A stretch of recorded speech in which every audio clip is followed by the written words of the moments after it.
Assalamu alaikum rahmatullahi wa barakatuhu. Right, I'm making a new video now. The video basically is going to be applying Balagha or rhetoric to Quranic ayats now. So what I've seen many times is people study Balagha, but they can't really understand it in the Quran. So it's like studying Balagha is one thing, and then kind of understanding the devices of Balagha in the Quran is a separate thing, and then students have to spend so much time in trying to apply what they learn. Right, so what I'm just going to be going through ayats, and any Balagha points I can see, I'm just going to point them out. So here we go. We're starting with Surah Naba. So you guys can follow me in this as well. So Surah Naba, it starts off and it says Amma. So Amma, it means a question, asking a question. Whenever you start off something with a question, it's actually considered a device in Balagha. Right. So starting off a speech with a question, it kind of provokes thought. It creates questions in people's mind, curiosity. People want to know why. Yeah, so when people start off talks and they break the ice with questions, this is one of the kind of unique features of those talks. So Allah starts off this surah with a question, right? So we've got this question here now. Now, you want to know the answer. So if I'm sitting there, I'm going to thinking, yeah, I want to know what is the answer. Right, next, yatasa'alun. So this word yatasa'alun is from tafa'ul. So those of you who know tafa'ul, it means that there's two-sided. Yeah, so there's two sides. There's mutual sort of exchange of something going on, su'al in this case. So you have, it's like basically saying, yas'alu ba'duhum ba'dan. Some are asking others. It's kind of saying that, but it's a bit different. Right? Why? Because yatasa'alun, it comes in the Quran several times. And it actually has the meaning of talking to one another. Yeah, so gossiping, talking, asking one another questions, because the su'al, lots of people involved on both sides asking each other. There's kind of like one person asking lots of people asking one person asking one person, and so forth. So it has more of a deeper meaning than just saying yas'alu ba'duhum ba'dan. Okay, so then the question is, wait a minute, let me think. Who is asking? Yeah, is it a Muslim, a non-Muslim? Is it Fir'aun? Is it who is it? Is it in the time of the Prophet ﷺ? Is it someone who hasn't heard the Quran? Is it someone before the Day of Judgment? Is it a scientist? Is it a religious person, atheist? What is it? Yeah, so who is it? So this creates depth inside the ayah as well by using the word yatasa'alun instead of what. Okay, so the next thing is what? The answer to the question, basically. Amma yatasa'alun. So my answer would be, or my response would be, what? What is it? What are they asking about? Right. So I'm gonna be on my toes here. I'm gonna be thinking very carefully. What is it? I'm guessing. Is it the Day of Judgment? What is it? Is it Quran? Is it the Prophet ﷺ? Okay. Next, the answer. Now Allah answers this as well now. Right. However, the answer, the verb is missing. The verb is actually the one that was mentioned before. So a similar verb is hidden. So it's like saying to someone, for example, who is in the house, and you say, so who ate the food, and you say Zayd ate the food. So you kind of mention the verb again. I can say who ate the food, and then the response is Zayd. So I've kind of missed out a few words there. Okay, so you see what's happening. Yeah, so missing out a few words is actually a device used in Balagha to shorten speech to have more of an effect. So yatasa'aluna anin naba'il azim. So if you were to repeat yatasa'alun, it wouldn't have the same effect. Right, so that's missing, right? Next, an-naba. Naba actually means al-khabar and more. So it's some information that you're receiving. Someone's giving you information, but there's more in there, and it's actually important information. You don't just call naba any information. Like you heard about next door neighbor door rang, right? That's information, but that's not important. Next door neighbor might not be important, right? But naba would be something extremely important, like an earthquake took place somewhere on the earth, and it comes all over the news. That would be a naba. You wouldn't say khabar there, right? So in other words, this is something really, people all over, scientists and doctors and important people, you can say maybe leaders of countries are talking about this. People who are average people are talking about this.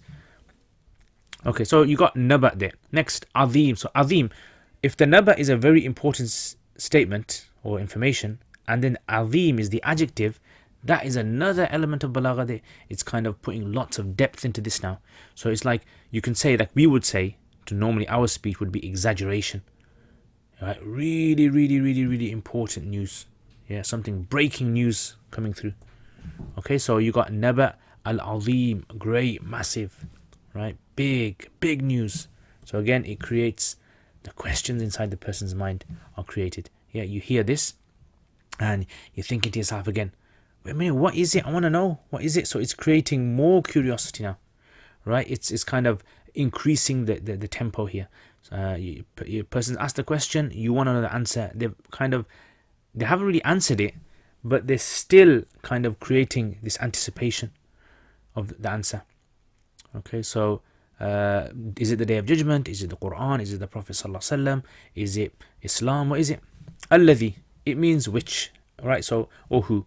And this is usually used for something which is known. So if I'm speaking to you and I say to you, right, I wanna buy that book which you showed me yesterday. So the book which you showed me yesterday means me and you both know which book we're talking about. But if I was to say I want to buy a book off you, that could be some random book. So it has to be something known. It's as though we know this thing already. All right. So again, Balagha is kind of bringing into this. Hum means they. All right. So hum, who are they? Who is the hum? Is it the same people who are asking the question, or is it another group of people? Right. Who are they? So again, these are the things that come into the mind when you listen to this. Right. The next word is fihi, in it. Yeah, so it's all filled with kind of obscure sort of words that are kind of concealing. So fihi is actually used for, let's say you have like a vessel with someone inside, something inside of it, you say fi. It's like what they're doing is inside of it. Okay, so going back to this as well, the fihi actually is supposed to come after the mukhtalifun, right? But it's brought forward for a reason. Okay, so mukhtalifun is a noun, right? It's not a verb sentence. So noun sentence has a meaning of permanency. So that's been brought as well. So you got fihi that's been brought forward. Mukhtalifun, it's a noun sentence. Hum, alladhi, right? So many things here. Again, what is it? What is it? Yeah, people are really want to know now. Yeah, it's increased. It's like raised the kind of the volume. Everyone's, if you imagine before, if there's only 2 or 3 people interested in knowing the answer, now it's like hundreds or maybe thousands of people want to know the answer now. Everyone who's listening to this verse wants to know what is the answer. So let's add up the balagha points that I can think of. So one is the question. So this is the start that we said. It has an effect on starting statements with a question. Number 2 is the tafa'ul. Okay, so we got like, the questioning, that is something as well. The talking, the asking, the lots of people, each other. Okay, so that's point 2. Point 3 is who. Who is the fa'il? Who is the person who's asking? Right, who is it? Number 4 rather, is, okay, the verb that's missing here, anin naba al-azim, the verb that's missing. So again, this has depth, creates depth as well. You're missing out words, you're giving more effect on sentences. Number 5 is the khabar, which means more, naba. Number 6 is the adjective azim being mentioned here. So this as well creates emphasis. Alladhi is the noun, also known thing. Number 8 is the noun, mukhtalifun, noun. Number 9 is the who is the whom. Number 10 is the fi, that's they're inside something, like locked inside something, arguing, debating, fighting with each other. Question, answer as well. So this you can say is number 11. So Allah has provided the answer question and He's also answered it Himself as well. Naba with the al. So the al over there also has an effect as well. So there is this element of, the. So when you use the, obviously, then the person you're speaking to, the addressee, kind of knows what you're talking about. You only use the when the person you're speaking to knows ma'rifah. Yeah, it's a definitive sentence or a word. Okay, so, all of these things, what? This kind of creates a lot of curiosity. Yeah, and a person really wants to know. Now, Allah could have said this, and look at this now. This is what Allah could have said. And you tell me what kind of effect it loses. يسأل الناس بعضهم بعضا عن البعث ويختلفون فيه. Okay, that's it. People are asking one another regarding the resurrection and differing about it. Now look at that difference and look at this. عَمَّ يَتَسَاءَلُونَ. What are they asking one another about? عن النبأ العظيم, regarding that thing which is of immense importance, that news which is breaking news, massive news, الذي هم فيه مختلفون, that thing which they are in difference regarding, in permanent difference in. Yeah, so this kind of shows you the importance of unlearning the Quran, the Arabic language, and learning all these sciences to be able to appreciate what Allah is saying and feel the richness of it as well. And if you read a translation, you won't be able to see much of this. So I hope you guys have benefit from this. If you have any sort of feedback, anything at all, please leave them in the comments below.